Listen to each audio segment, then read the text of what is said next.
Welcome everybody to another episode of How to Do Everything. My name is Tommy Dasilo, and today on the show, MYF WARHURST is going to teach me how to survive the Rapture. This show is on Patreon, patreon.com/howtodoeverything. I put up mini bonus episodes every week. This Friday, there's an episode coming up with special guests, Dave Anthony and Gareth Reynolds from The Dollop. I did a couple of episodes with them, so get on there if you would like to hear those guys. But today on this show, MYF WARHURST, you know her, dare I say, you love her. From Triple J, from Double J, from Spicks and Specks. She has a new podcast out called The Moment, which she is going to tell you a little bit about on this episode. I always love seeing MYF, and I was delighted that she said yes to being on this show. So please enjoy this episode of How to Do Everything with MYF WARHURST. Some people do listen at like 2 times speed. 2.5. Yeah. Like how the hell they do it, I don't know. I'm a 1.5 if I'm busy. Oh, yeah. Which feels awful to me. It feels so wrong given I come from broadcasting, but I ain't got time. Yeah, I get it. Only time I do 1.5 or 2 is for a friend's voice memo because it's funny. I don't listen to voice memos. It's funny to make a private correspondence sound like a chipmunk, but because that's just like often, you know, someone will, especially like a friend with ADHD, and I do this as well, and I have ADHD. I'll get a voice memo that's like 5 minutes long, and I'll go, I guarantee you there's not 5 minutes worth of information in this. No. There's going to be a lot of meandering. There's literally going to be like one salient point at the end. Just leave that on red. Just leave it. That's rude. My friend will send one and we'll be going back and forth, and then she'll pause midway through and she's like, oh, sorry, the cats are fucking kicking off in the background. And then I'm here for I can just listen to her go and like reprimand the cats, and I'm like, you know, you can just stop this and start it again. Like, this doesn't have to be, this isn't live. Like, you still are choosing to click send on this. I love that though. She wants you to she wants to share with you what's really going on. She wants to give it a bit of texture. Yeah, exactly. It's the theatre of radio, That's of right. course. That's right. And she's just doing that on a voice note. Look, 5 minutes is too long. Won't listen. But I mean, I do like making my friends sound like chipmunks. But it's funny when, you know, you spend a big chunk of your life doing podcasts, and most of what you hear from people is either, yeah, I love it, I listen to it at 8 times speed in the car, or I love it, I listen to it as I'm falling asleep. And it's like, is anyone actually putting this show on and like consuming it in a way that people seem to be in a race to finish it as quickly as possible, or putting it on because it bores them to sleep? Like, what have I spent my life doing? No, they're just optimizing their time. We're told, you know, we've got to do this and this and this in order to be better, get better. So, you know, the stuff you love, you fit it in around everything else. My friend yesterday was like, we were talking about the show The Studio with Seth Rogen, and she's like, oh, have you, I was listening to his audiobook and loving it. She's like, have you listened to his audiobook? And I was like, no, but I've read the printed out version of the text of the audiobook. It's like, no, it doesn't exist as that's a more consumable version of a different product. It doesn't exist as an audiobook. Yes. But speaking of my friend with her cats, that ties into something that I wanted to bring up with you off the top here. Yeah. Now, you've got a dog, right? I do. I do. You're an on record dog lover, and in fact, you're hosting an event that I'm going to go to in a couple of months' time. What is it called again? This it's like a charity dog walk. Yes, it is a charity dog walk, and it's for an organisation called Pets of the Homeless, and they're based in Melbourne, and they do beautiful work. They support people who have pets who are in their most vulnerable situation that they find themselves. It's not just if you're homeless, it's if you're getting out of domestic abuse situation and you need to take your pet with you. They organise foster care, they feed pets for people who can't afford it, vet care, all that stuff. They're amazing. And there's a dog walk that's happening, I think it's in November. No, and you're coming. I'm going to come, because I have a dog, and I know. And you would know this, the depths of insanity that you're capable of reaching when you have a pet. You think that you're in tune with yourself. You think you're a pretty weird person, and then so you've met my dog Cupid, and love a little outing coming up that he can attend. And I was literally showing him the flyer, being like, "Look, Cupid, your friend's hosting it. Your friend Miff is going to be there," and just being like. My partner catching me going, "What are you doing?" I'm like, "His little friend's going to be there." Oh, that's so cute. I love it. He's just licking himself. He couldn't care less. Couldn't care less. But, yeah. Oh, look, I got asked to do it, and of course I want to help out Pets of the Homeless whenever I can. And they said, "Well, Viv will come too." That's my dog, Vivian. Great. And does she have? Yes, she has to.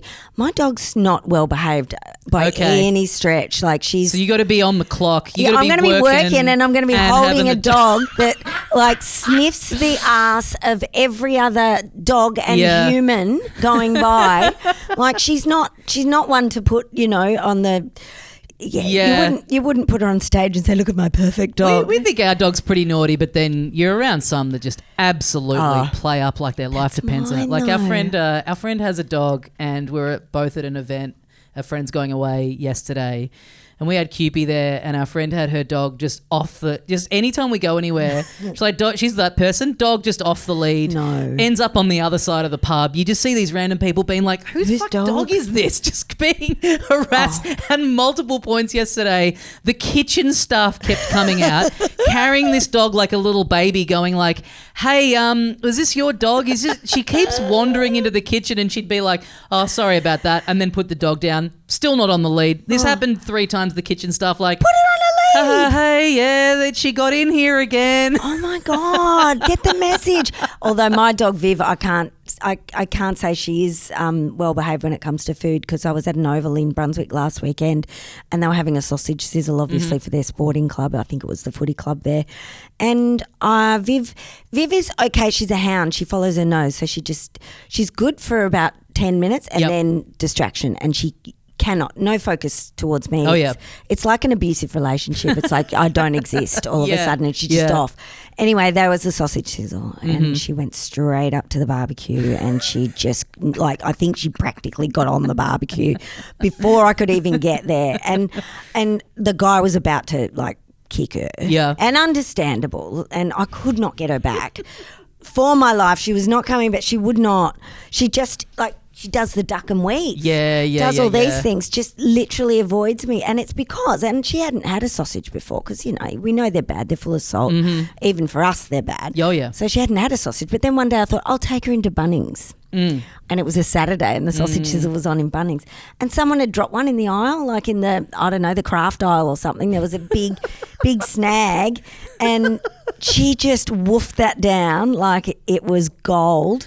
And she cannot stop now. If there's a barbecue in a park where there's bits left on the top, she's gone straight there. It's a very specific smell too for them, I guess. Seeing the dog consume something for the first time that it's never had, and just the euphoria. I was at the pub with my parents, and my dad had Cupid sitting on his lap, and I was talking to Mum, and then I looked over at Dad, and Dad was feeding Cupid chips out of the bowl, but dipping them in aioli before giving them to him. Oh my God. And I'm like, can you not feed my dog fucking aioli? And he's like, well, he wanted it. That's what he was asking for. I'm like, oh, okay, let's let the dog dictate what he gets to eat and how much he gets to eat and when he gets to eat. Anytime you get into too niche of a topic on a podcast, you imagine anyone who's also got their own pet stories, just listening and loving it, and almost immediately getting on the computer being like, I can't wait to interact and go, my dog does this.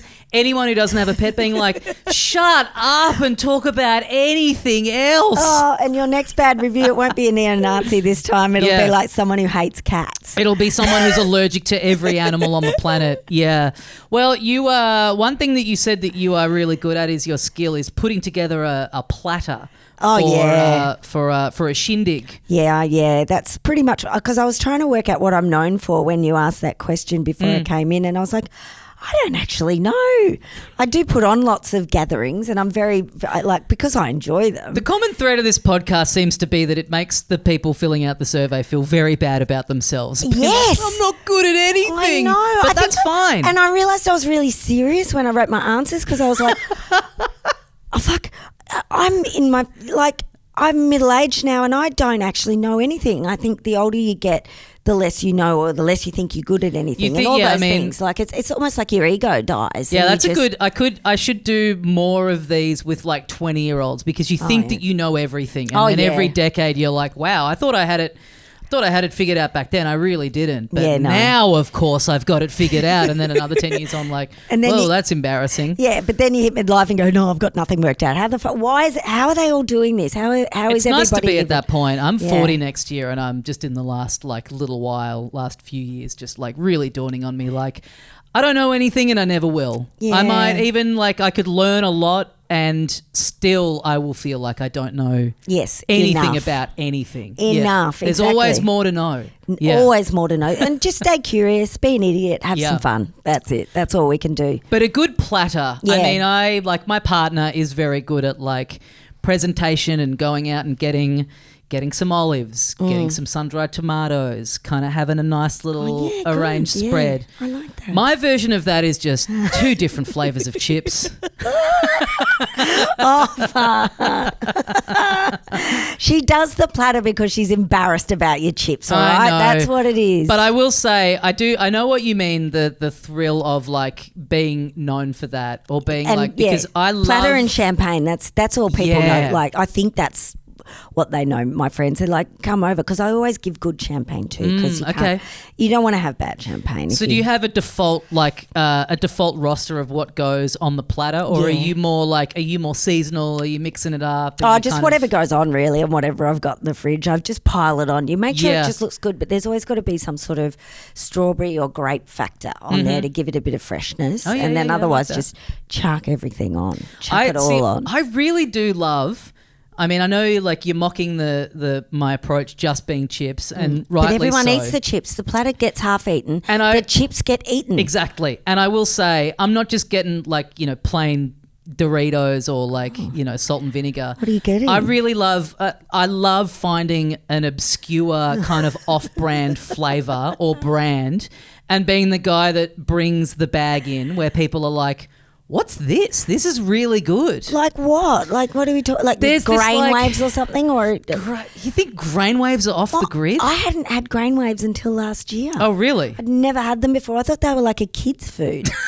I didn't realize I didn't realize that adults were eating them for fun. Yeah. No, I love a grain wave. They taste really good. A grain wave is in my top 5, I reckon. You wouldn't pull that out for a barbecue though, would you? Grain waves. Like it's just not. No. It's not like there would be a rule about the grain wave. That's where you draw the line. It's probably like a camping trip kind of thing. Yeah. But I do love a grain wave. No, I like to find because we live near a bottle shop that's one of those like kind of weird I guess like sort of semi-artisanal ones. Oh, so yes. The chips are all these like random, I forget the name of it, but there's like this like Irish brand of chip and they've got like a truffle butter flavour. So I like to bring something like that where people are going to be like, whoa, what is this? Yeah, and it costs you $27. Something like that. Yeah, but it's it's worth it for the clout. It is. Like, I had a favourite flavour of chip and I've talked about this in the stand-up show that I did this year, but there's a brand of chip called Boulder Canyon and there was a flavour called sharp white cheddar that me and my partner were obsessed with. Who needs a cheese platter when you've got a sharp white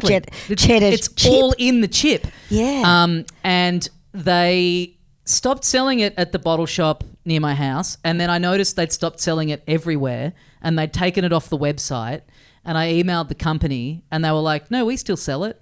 And I was like, oh, well, I'm in Australia. Like, where can I get it? And they went, oh, you can contact our Australian distributor. And they sent me a link to a website and I clicked on the link and the website doesn't exist. No way. So I'm like, what is going on here? Some big cover up with the sharp white cheddar flavour. Is it a front? I don't know. For something it's just gone.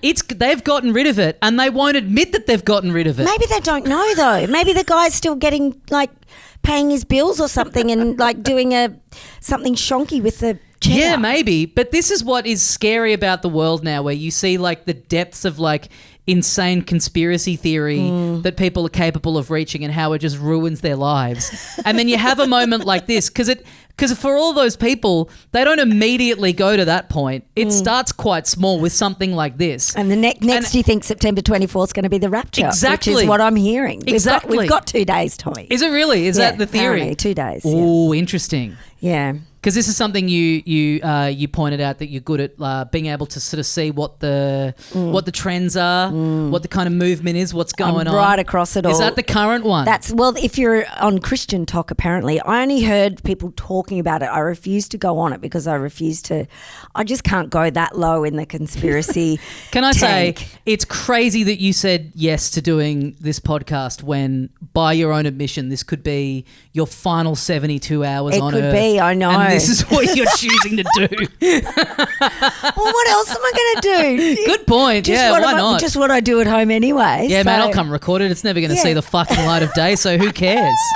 Yeah, where will I be? I'll be on the Sunshine Coast. That's a bummer. Oh, well, will you have someone to hug while you're there, or are you alone? No, they're doing gigs. Oh, shit, that's awful. I mean, where are you going to go? It'll be nice, don't get me wrong, but nice. no offense to the Sunshine Coast. But you won't know anyone there. Well, that's what I mean, yeah. Kind of, if you get a heads up, hey, the Rapture's coming in an hour's time, it's like, what does that mean? I'm stuck here. What does the Rapture mean? Is it the 4 horsemen of the apocalypse times? Like, where do they come from? How do we all see them? Or is it things burning? What is it? Do we know? It's the great kind of, it's the great shuffle, right? It's like half of us are going upstairs, half of us are going to the pits of hell. Yeah. That one. You'll be fine. You've brought a lot of joy to people. No, I'm going to the pits of hell, I think. You reckon? Yeah, I think so. I mean, all the good people will be in the pits of hell, so...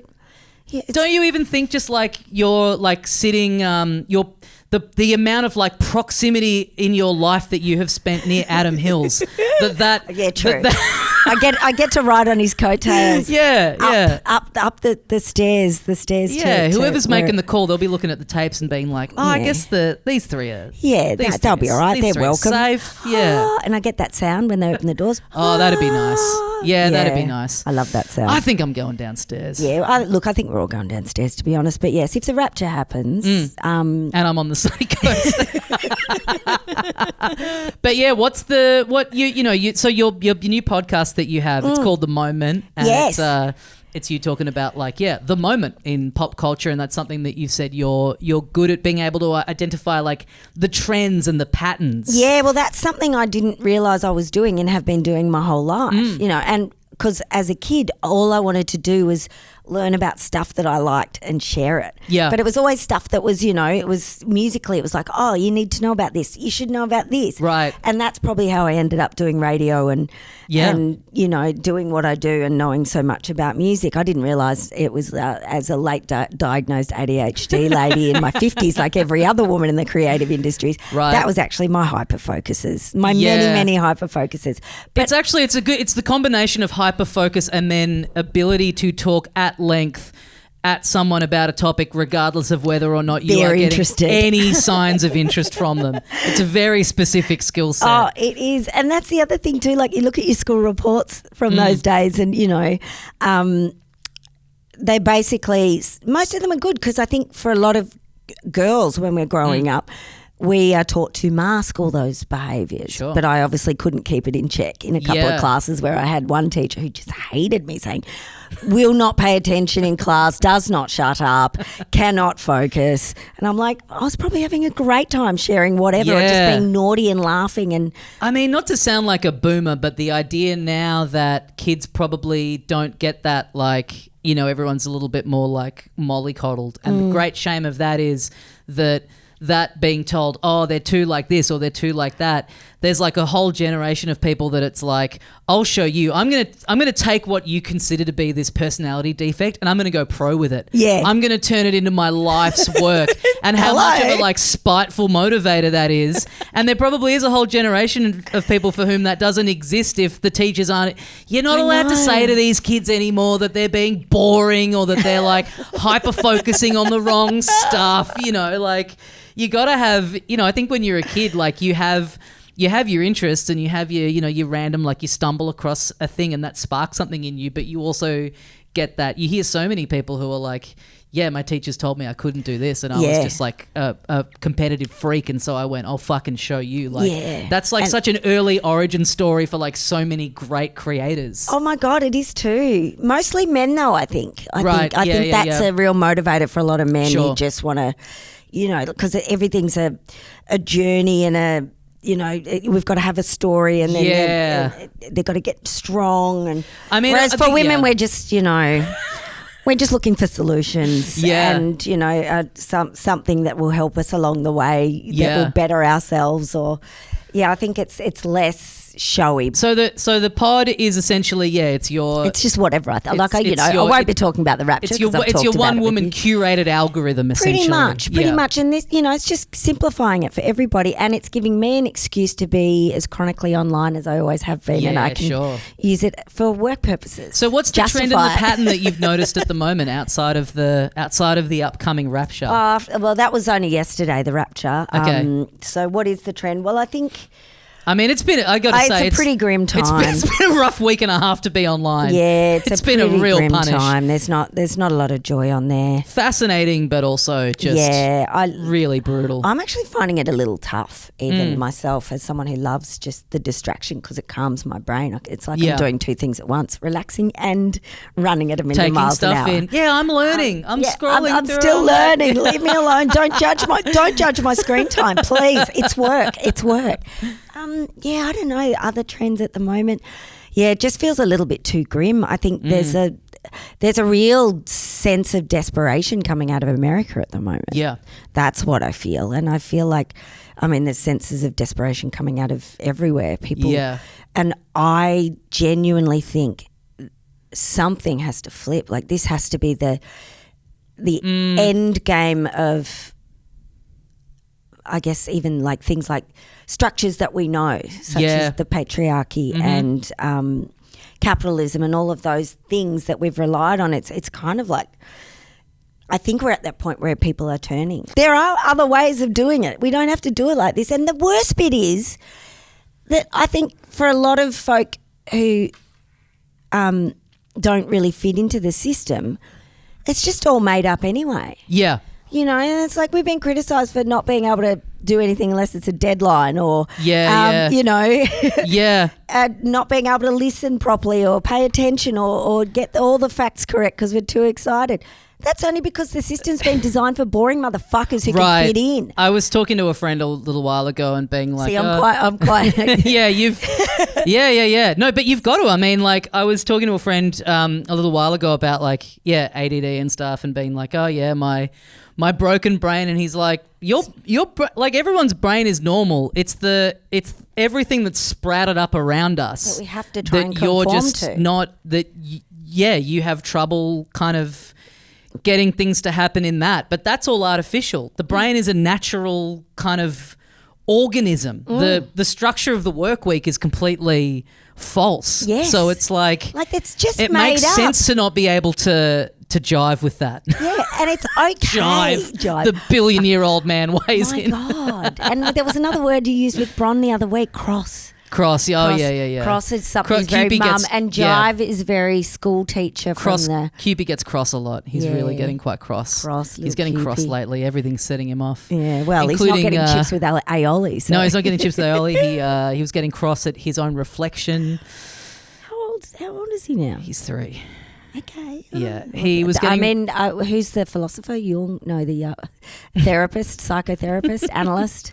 Not Jung, but the other one. Very, very famous. Can't think. I don't know. Middle-aged brain fog. Anyway, when you see your own reflection, that's a real point. I don't want to say the wrong one and sound dumb. That's a real... well, I can't even think of it, so I sound even dumber. Which, speaking of, now I loved this because, believe it or not, almost this same experience on this same show has come up on this podcast before. Yeah. Who? I don't want to give too much of a trail of breadcrumbs. Are you okay with saying the show? Oh, yeah, absolutely, okay. So because I think the show is great. I love the show. So it was Lizzie who talked about going on, she didn't name it at the time, but it's very... it was very easy to tell what show it was. I've blocked it. What's it called? House of Games. Hosted by Claire Hooper. Who I adore. And she was getting too many questions wrong and had to have the producers come out and be like... hey, here's a couple of the answers. Oh, I got that too. Yeah, right. What if I just pivot this show into only interviewing people who've been on Claire Hooper's House of Games about the not bad experience. Not bad. Just the experience of being on this show and not knowing a single. Well, yeah. The fault lay with me because the show hadn't been broadcast. Yep. And I hear quiz show and I love quizzes. Yep. I'm there. I love it. Fun. Yep. But the thing is, you film 5 shows in a day. Yep. And if you're on a quiz show and you're really bad at that quiz or the style of quiz or whatever, that's good. That's okay for one show. You can make jokes about how shit you are and how bad you are. Yeah. But then when you've got to get through like 5 of them, and my brain just I didn't realise it was there was a lot of puns and a lot of layering of answers where you had to think of 4 things to combine into one answer. Even if you were filming them on consecutive days and you could go home and be like, oh, I guess I'll just read like the Guinness Book of World Records overnight or something to just kind of bone up on a bit of general knowledge. Oh, no, but they were easy questions, and I could even tell there was some that they'd written specifically for me and I couldn't.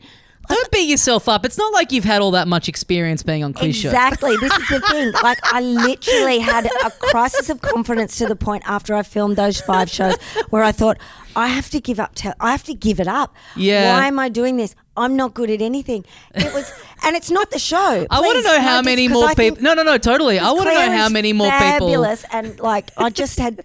Everyone else was having such a good time, and I was just sitting there, I was like shriveling like an old raisin. Yeah. Going, oh, I can't.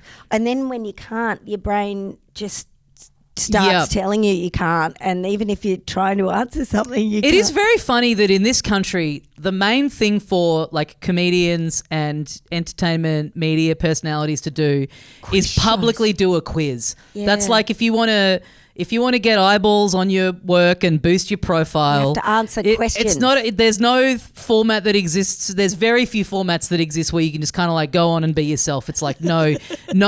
You can be famous, but you have to answer some goddamn questions I know, first. but when you get people to do 2 things at once, you actually do see the real thing. Sure, of course, yeah, the real person, and I think that's why they're so popular. Is because people can't hide when they're thinking about something else. Yeah. The problem is when I went on beautiful Claire's show, yeah, I couldn't hide this anxious person having a panic attack, right? And that's not fun to watch. Kind of. I mean, I think it's like when I ask people to do this, and I kind of give them the pitch of what it is, and some people get a bit self-conscious. They're like, "Oh, I don't really like. I'm trying to lock in someone at the moment, and I think hopefully we were about to be able to do it the other week, and it didn't quite work out, and now they're away, and hopefully can get them on soon." But they were like, "Oh, I don't know. I think that the things I don't know how to do is probably more than what I do know how to do." I'm like, that's totally fine. That's fine. I'm happy to have you come on here and talk about being a big dumbass. Like, that's okay. That's all right. We all are. But this is the thing. As you get older. That's more relatable. Yeah, but you realise none of us know what we're doing. None of us have got all the answers. And the people that do profess to know exactly how things work, stay the fuck away from them. They're terrifying because what they're actually doing is possibly manipulating situations and telling you what they think things should be done like, because they know and they know best. And it's like, well, maybe, sure, you might be an expert, but whatever. So you had the producers come in. I think they just felt sorry for me because you can see when someone's struggling and floundering. Yeah. And I was literally like gasping like a fish on a bank that hadn't had its head knocked by a stick. I just was awful, and none of it translated on the telly. They edited it up beautifully. You wouldn't know. Yeah, that's the thing. They never do on these things, but it's what goes on in your head. Oh, of course. When you're in a situation where you just can't, and you're like, what have I done? Even without cameras, being at a trivia night, I used to love them. I like the social aspect of it, but I contribute nothing. I don't know anything. You do. I don't. Well, I know stuff, but not about. There's very little questions about like Donald Duck and, maybe once every now and then there's like a question about an old Japanese cartoon. And I will say the things that I do know and I can speak to are often so obscure that you look around the room and literally no one else at the trivia knows. So the one one question I'll contribute will be like a thing that literally no one else in the room has. What do you mean? What would be my specialty? Your area of speciality? Oh, I don't know. I guess even the things that I've invested a lot of like time into and spent a lot of time talking about and doing, I probably wouldn't be confident enough to like. I always really wanted to get my dad to sign up to do hard quiz because he's like been building this old Rolls Royce for 40 years. He knows everything about like those old cars. And I mentioned it to Tom Gleason once and he was like, you should put him in. Like we would have that on. And so I said that to Dad and he was like, he really didn't want to do it because he was like, I would be so scared of getting like the format just does not appeal to him. The idea that he might get on as a self-proclaimed expert on a thing. Good point. And then of course everyone in the car club's going to be watching. And the minute he gets a question wrong, he's just going to beat himself up. It's like you supposedly know everything about this and it's you've come to us and said this is my specialty subject and you are getting a question wrong, he would find deeply crushing. And I get that. I can totally relate to that. I get that. Yeah. I've humiliated myself numerous times on Spicks and Specks because, you know, right. I mean, dare you muck up a question on an artist that somebody loves that they know everything about, and then if you get it wrong or you can't remember in that moment, and sometimes you can't. Yeah. People are furious. They're like, how are you so stupid? It's like, I have to know about everything. You just sit at home and listen to the records from that same person. Yeah. And of course you know everything. Of course you know everything about what they eat for breakfast. It's great. It's great with podcasts because you literally are just having a conversation with someone in the moment that happens to be recorded and you're speaking off the top of your head and you go, oh, this is, you know, you just get something wrong. Yeah. And then meanwhile, it's someone with all the time in the world going, I can't believe that you thought. It's like, I don't know, man. I was just having a nice time chatting to my friend and I got a fact wrong or I can't believe you don't know where this comes from. It's like, I don't know.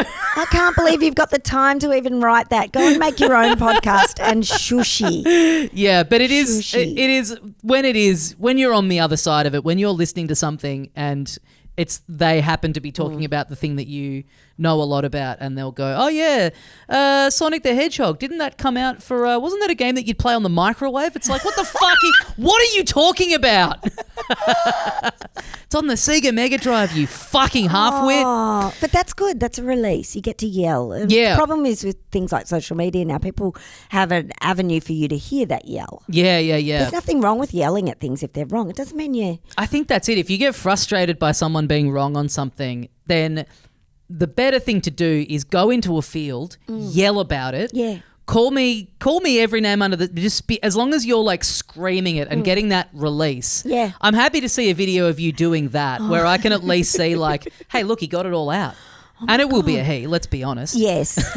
I mean, screaming videos, that's something I haven't seen on the algorithm. Screaming videos. Just people going off and having a yell in a field. So it's not even like you're directing the hate at me. You're being like, I just want you to know I hated this opinion that you had so much that I went out in the yard and I just screamed at the heavens and I let it all out and it made me feel a lot better and I knew it wasn't fair I'm not sending you this video to send the hate your way. I'm sending it to let you know that you were a part of the positivity of me getting rid of this. The purge. Yeah. Now, I don't go out and yell to the heavens. I tend to, if I'm feeling a little bit uneasy or upset by something, I just go outside and have a look at the sky and chat to a pigeon or something. Like, I love that. It's nice. I like being full gratitude journal. Yeah. Have you seen Perfect Days, the film about the Japanese toilet cleaner? No. It's beautiful. So he's this crying already. Older guy. He's like, his life is, he cleans public toilets and it's just all about finding the beauty and the gratitude in just like little moments in the day. Like he's eating his lunch and he looks up at the tree and he just, the way the light is shining through the leaves, he's like, it's pretty good to be alive, isn't it? It really is. Just really that kind of shit. Like, it's magical. Yeah. It's absolutely magic. How everything works, I've got no idea. But it's all there and we're here and it's magical. The moment to moment of just like a nice little thing, the way I don't know, seeing a little kid get happy about getting an ice cream or something. And then falling over. And then falling over. And then you put your headphones on and someone gets a fact wrong about the the American Civil War, you're like, fucking god damn it. Nah, none of it matters. Well, None speaking of getting matters. annoyed, I've been asking people more recently on the show, like something that people do around you that they don't know how to do that really annoys you, that it gets under your skin. And your answer to this was, I don't have a partner at the moment, so there's no one in my life really annoying me, which I really appreciate the candor of it. And Yeah. there's truly something to be said for. I know people are a little like, they don't love the thing of I've seen this thing recently of people talking about like, you know, people in their wedding vows going like, you know, my partner's like my best friend, and I kind of agree that it is a little naff, but on the other hand, I think it's quite honest in the sense that no one fucks you off more than your best friend. Yeah, but you'll always forgive them, you know? Exactly. It's like it doesn't matter what they do, and you do go through your phases of like, you know what, this is the last straw. I think I've had it, and then they do like one kind thing for you, and you're like, get over here. Back in the game. Back in the game. See, that's really sweet. But that's the thing. I don't even have disputes with friends. It's just lovely. It's a nice place to be. You just get over it. You get that balance. You do. Yeah. And but partners, oof. Well, it's so much higher stakes, and like it, you know, it's funny. I remember being younger and having, you know, friends who'd be in relationships who'd talk about like, we never fight. And then I would be with someone and we would have a bit of a fight, and I'd be like, I guess that means this is like a really bad relationship. And then you get older and you're like, if you're not arguing or having, you know, the odd fight, it just means that like neither of you care all that much about what's going. Having a low level where you like, you never butt heads on anything means that like one or both of you is keeping some shit really bottled up. Yes, and that's gonna be worse than yelling in a field. Whatever comes out after that. Yeah. I don't want to be near that. Yeah, that's kind of what a healthy relationship is. Taking turns in the showers to be like, yeah, like it's just I know it's conflict-free zone where I am at the moment, and I'm living for it. Yeah. It is nice. I mean, it's like on the one, it's like I've always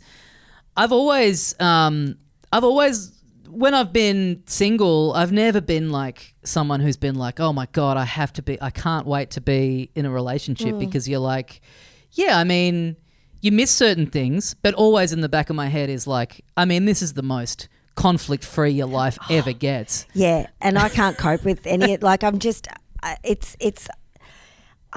just don't have the energy for anything, really. You know, just getting work done is enough for me these days. And, you know, watching a bit of telly and scrolling on TikTok. Yeah. That's enough for me. One of the most confounding things, I think, for me is the people that break up and then they're like in and like of a long-term thing and they can't handle it and they're back in something. And I truly, that's a part, it's like a personality type that I just... Terrifying. With decades more on this earth, I'll never be able to understand. It seems exhausting. It is, because they do it, and this is something else. Okay, I'm going to go deep here and serious.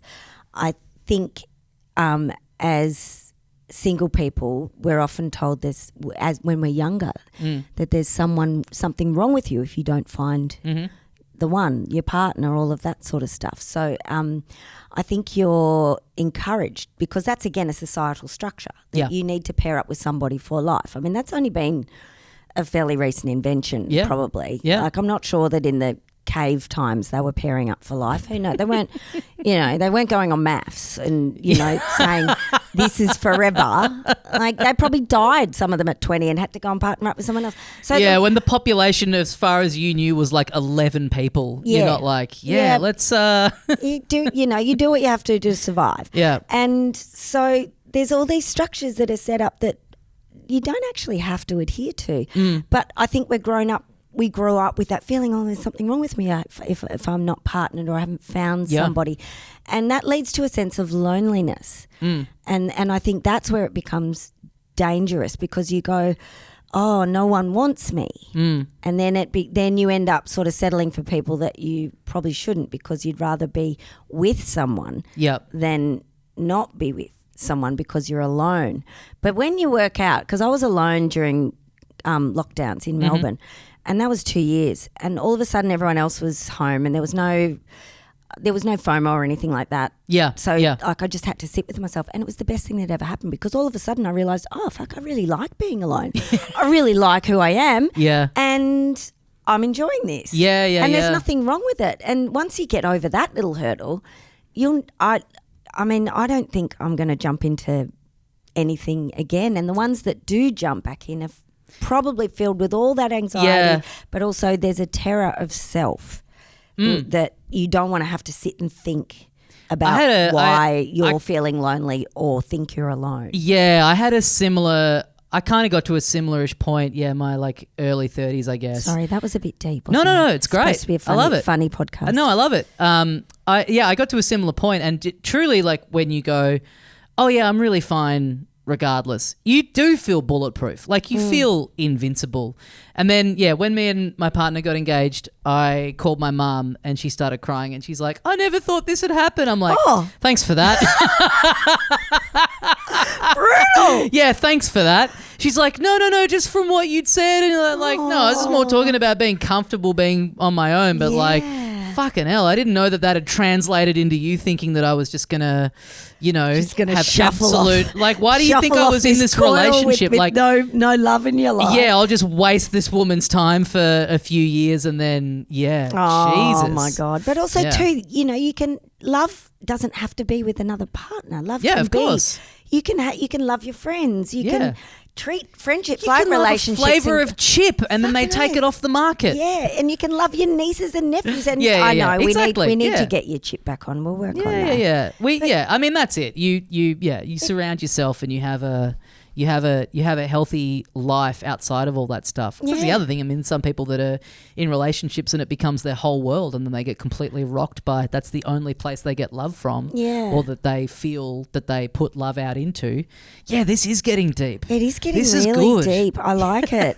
But these are things I think about because I've got all the time in the world sitting at home and I'm working from home now. So it's just me and the pets. There's a lot of thought processes going on. A lot of talking out loud, full conversations with the animals. Pretty much now, If you came around, you'd probably, ship me off in a van.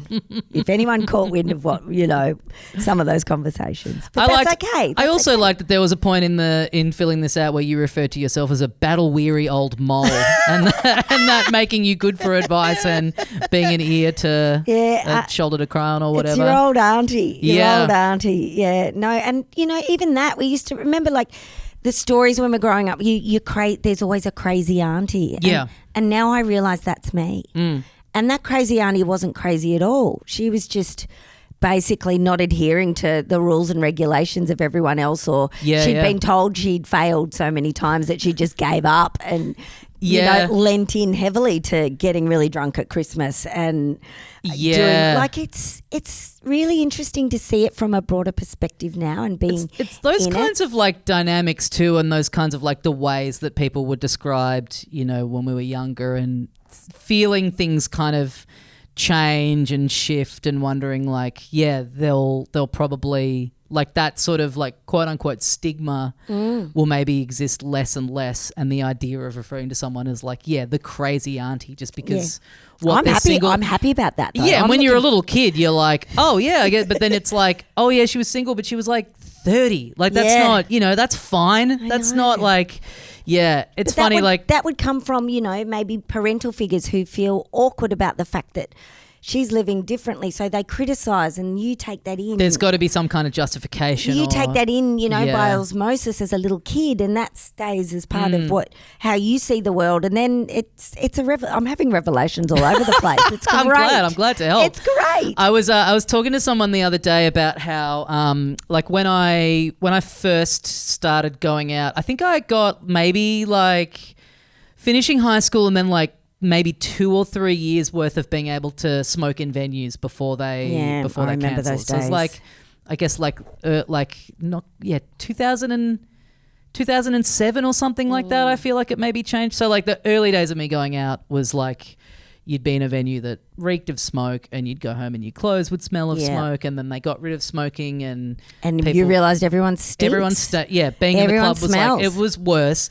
And their hair, you can smell greasy hair when there's no cigarette smoke. You can smell like a jacket that's been in mothballs. I vividly remember going to this club that we would go to and going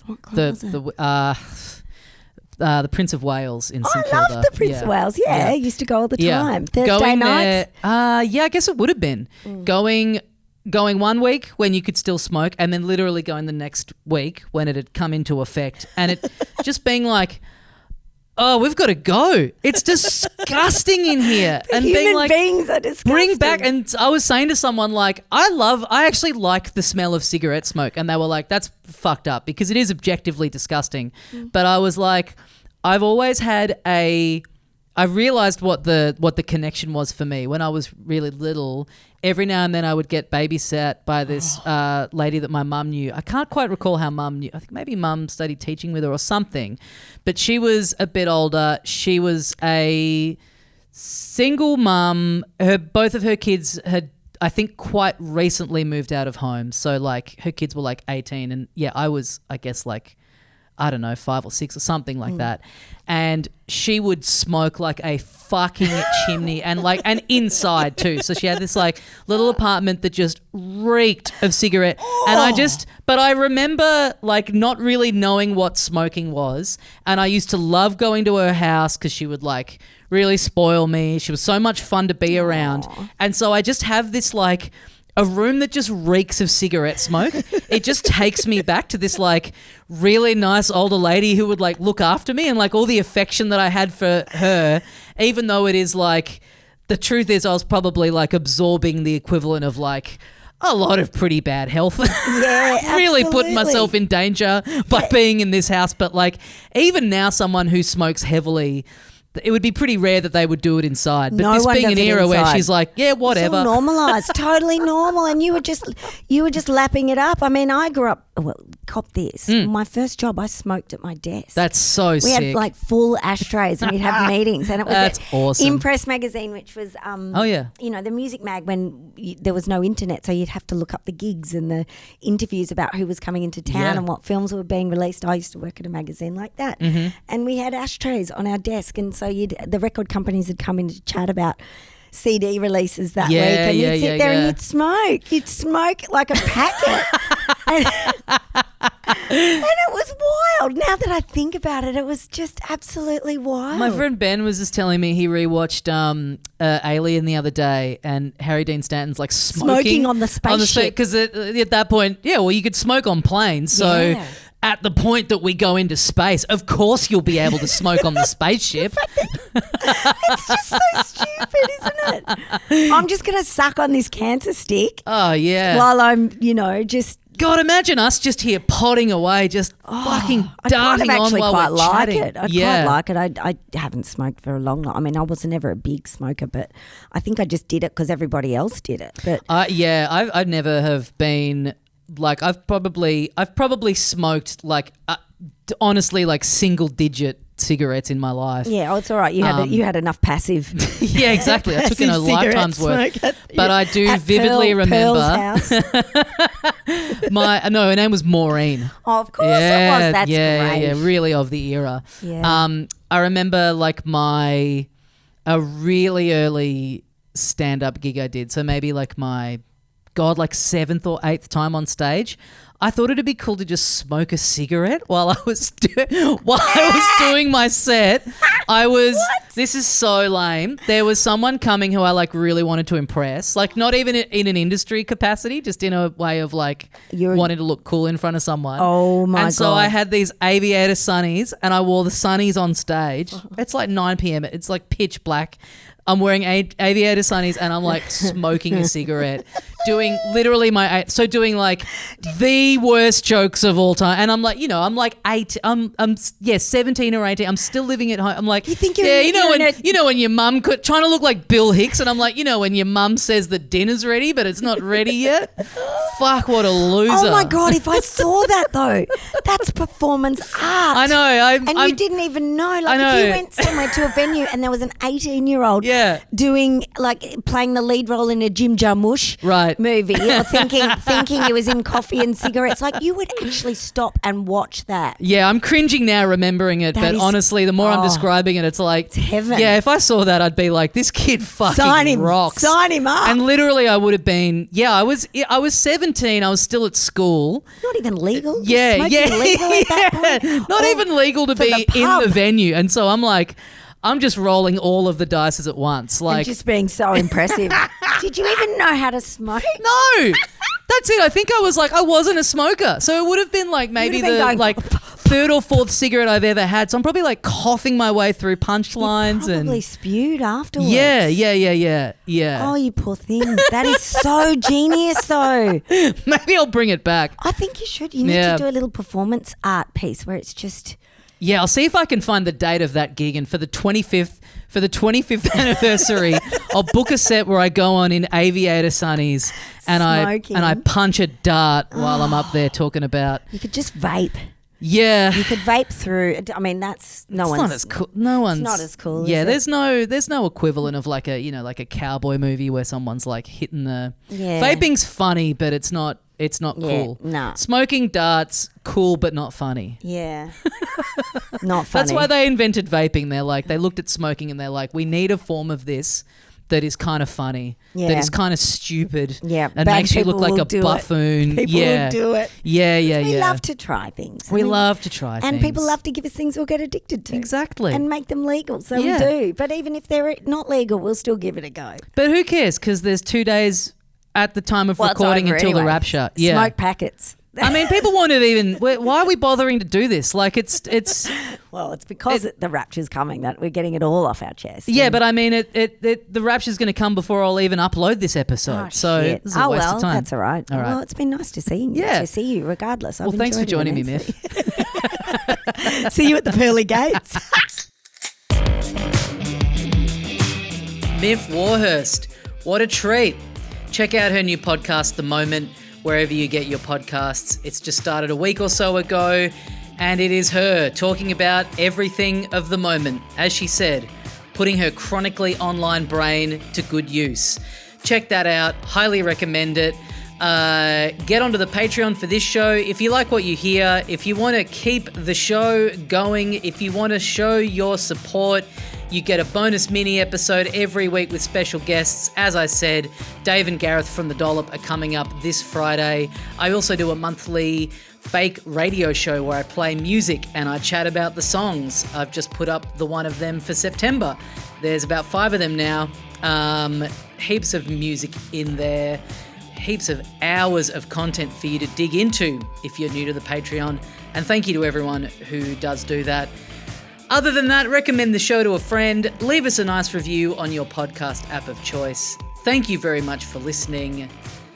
And I will see you next time for more How to Do Everything.